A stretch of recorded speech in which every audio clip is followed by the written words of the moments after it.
Most people don't mess up their move to Richmond because they bought the wrong house. It's because they bought the right house in a neighborhood that does not match their lifestyle. And that is an expensive mistake to make. The wrong neighborhood can make the right house feel wrong so fast. In this video, I'm gonna help you understand the importance of making the right choice before you make the leap of purchasing a home in Richmond, Virginia. The neighborhood is everything. There's strategy involved with getting into the exact right neighborhood at the exact right time, at the exact right price. I'm not gonna just be sending you random listings. I'm gonna be sending you listings with intention so that the full picture fits and meets exactly what you're looking for. Here's a trap that most people fall into. You start looking at listings online. You're scrolling through listings. You're looking at the photos. You know how many bedrooms the house has, how many bathrooms, what the yard space is like. But here's what the listings do not tell you. They do not tell you what the vibe is going to be on a Saturday morning. They don't tell you if it's a sleepy, quiet neighborhood or if it's on and popping as soon as you walk out the door. It doesn't tell you what the commute is going to be like to your church or to your job. It doesn't tell you if the energy of the neighborhood is going to fit your lifestyle. The listings give you data, important data, but knowing intimately what neighborhood you're going to be buying in, that's the most valuable piece of information you can have when you're thinking about buying a house.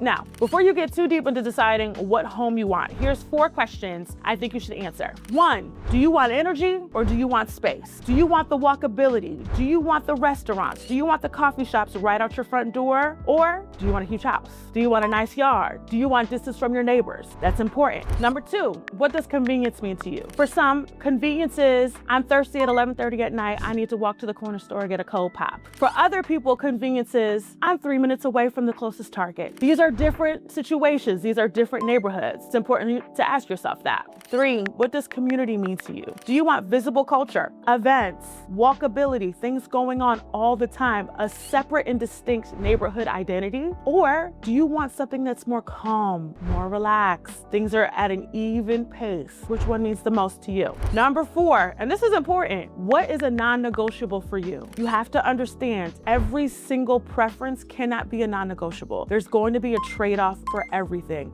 You yourself have to make that decision. What things are going to be make or break for me? Every move has a trade-off. The real win is making the right trade-off for your life. Again, this can't be overstated. What is a non-negotiable? Every preference cannot be a non-negotiable. You won't get a house that way. I'm telling you, it doesn't matter if your budget is $250,000 or $10 million, okay? I've seen it happen across the entire spectrum. Everything cannot be a non-negotiable. Okay, let's get into different neighborhoods in Richmond. Let's start with one of the most recognizable, and that's a close personal favorite of mine, Church Hill. Church Hill has character. It has history, like antebellum history. It has hills, it has views, it has a neighborhood vibe, it has community. Church Hill has some of the best restaurants, bakeries, not only in the city of Richmond, but in the country. Yes, in the country of America. It's some of the best is right here. So you have favorites like Sub Rosa, the Roosevelt, Metzger's Bar and Butchery, Kahlo's. The list goes on and on. For such a small area, it is jam-packed with jewels. You also have historic parks like Libby Hill Park and Chimborazo Park. I mean, you see people out there all the time walking their dogs, hanging out with their friends, throwing a football like you see in 90s rom-coms. That stuff literally happens in those Church Hill parks. It's amazing. So Church Hill really does have the history, the charm, the neighborhood feel, and you have to decide if that's the right fit for you. Not everyone is going to want a neighborhood that is so personality driven, that is so distinct, that is so unique. I always tell people when you're buying a house, you're buying that neighborhood's past, present, and future. You become a part of what already exists there. And Church Hill is really one of those special and unique places. But it's up to you to decide, do you want more of a fast-paced, more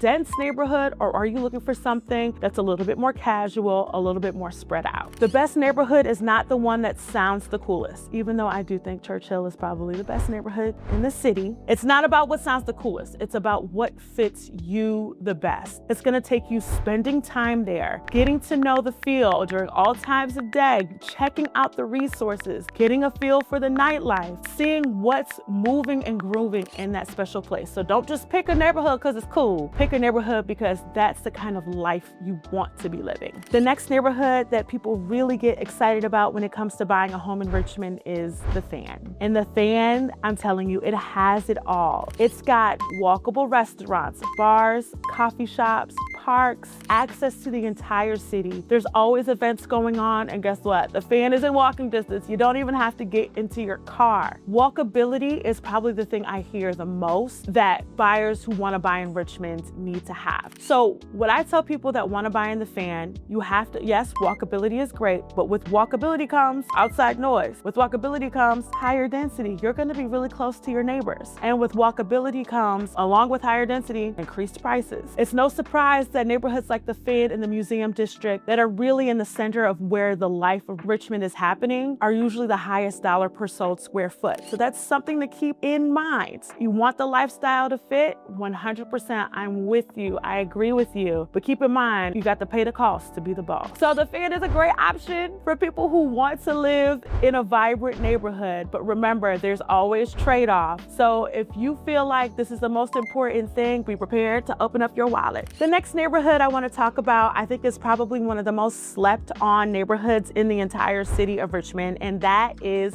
Northside. Northside is truly on the come up. There are so many restaurants, bars. You have great food spots like the Smoky Mug. You have cool hangouts like the Fuzzy Cactus. Dots Back Inn is really quaint and sweet. There's so much happening in Northside, and it's only on its way up. The other thing about Northside that I love is that you can get a pretty large home on a large lot, and the feel is still residential. So it's not like a neighborhood like the Fan where there's so much commercial mixed in with residential. You have quite a bit of residential space, great parks in Northside, but you also have these pockets of developed commercial spaces that are on their way up. You don't have to sacrifice yard space or the size of your home. It's way more affordable than other neighborhoods like Churchill or the Fan. Northside is a great option for buyers who really want a strong local identity coming from their neighborhood. They really want to not sacrifice on space in your house or in their yard. And it's also a neighborhood that feels really grounded and not overhyped at all. Northside is such a solid location. All of my buyers that have purchased in Northside have been happy and have loved it. Now let's talk about one of the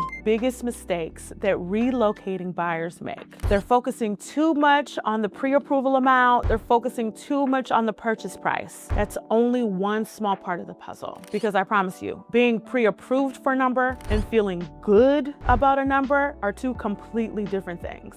What matters the most is monthly comfort, cash position, and feeling really comfortable after you close on the house. You don't want to close on the house and be in a panic. I can't put a sofa in my house because I spent everything on my down payment. You want to feel comfortable and cozy. When you're buying a house, you're making a huge investment. So just because the bank is telling you you can spend $2 million doesn't mean you should spend $2 million. Just because the bank is telling you you can afford $700,000 doesn't mean you should spend $700,000. Keep in mind the position financially that you want to be in after you close on the home. The smartest question is not how much house can I buy? The smartest question is what's the best move for me to make that supports the lifestyle that I want to have? That right there is a much better filter, and it keeps my buyers from winning the house but losing their lifestyle. And again, what I want to reiterate is the lifestyle that you have once you close on a house is the most important thing when it comes to satisfaction where you live. This is another one buyers need to hear. A good deal can still be a bad decision.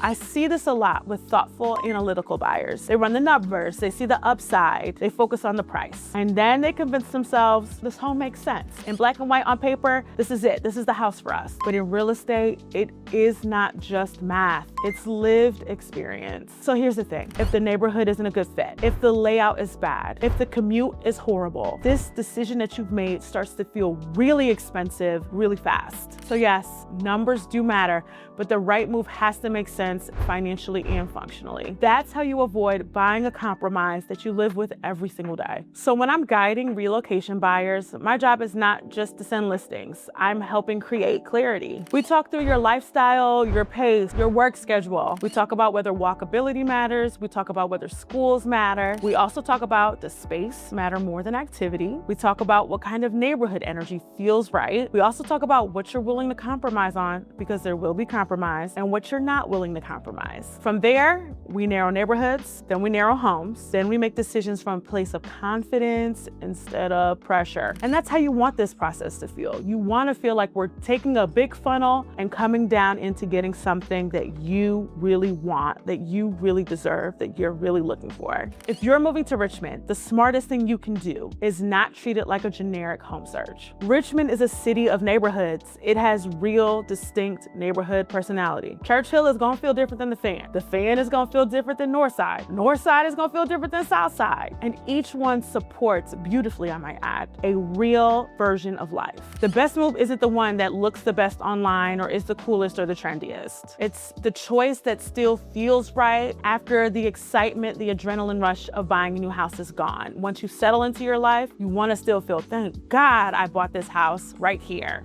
So if you're planning to move to Richmond and you want support in choosing the right home in the right neighborhood with the right strategy, please just reach out. And if people are interested, I'm happy to turn this into a full series of really in-depth Richmond neighborhood breakdowns.